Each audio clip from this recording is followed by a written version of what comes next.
So you're ambitious. You have big goals, big dreams, and a clear picture of the life you want to live. But there's a frustrating gap between what you want and what you actually do. You know exactly what you should be working on, yet you don't do it. And that creates guilt, because deep down, you know you're capable of more. That guilt doesn't disappear. It stacks up day after day, week after week, until it quietly turns into acceptance. Then a new year comes around. Same goals, same promises. You start strong, fueled by motivation and optimism, maybe even a little self-delusion. But soon enough, procrastination shows up again, uninvited. One delay turns into another, and before you realize it, you've started calling yourself a lazy person. But here's the truth, you're not lazy. Most advice online treats procrastination like a distraction problem. Delete social media, block websites, remove temptations, and sure, that might help for a while, but those are symptoms, not the cause.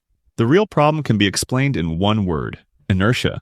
In physics, inertia means objects at rest tend to stay at rest, and objects in motion tend to stay in motion, unless acted on by an external force. That rule doesn't just apply to planets and bowling balls, it applies to you. Starting a task requires an initial push, energy, friction, and when that first step feels too big, your brain avoids it altogether and reaches for easy dopamine instead. So, if you want to beat procrastination, you don't need more discipline. You need to break inertia. And there are two simple ways to do that. First, lower the stakes. Make starting embarrassingly easy. When you tell yourself, I need to write a 5,000-word essay, your brain shuts down.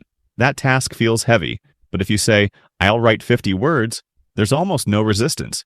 You don't need motivation. You don't need willpower. You just start. Second, use time as a trick. This is the 2-minute rule. If you don't feel like working, tell yourself you'll do it for 2 minutes, and then you can stop. Put on one song. Clean until it ends. Write until the timer hits 0. Most of the time you'll keep going. Not because you forced yourself, but because once you're moving, momentum takes over.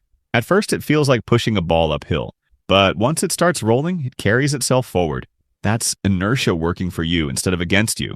You can apply this to anything: working out, studying, building a business, fixing relationships.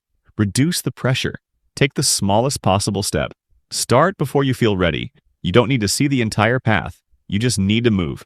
Because once you do, everything changes.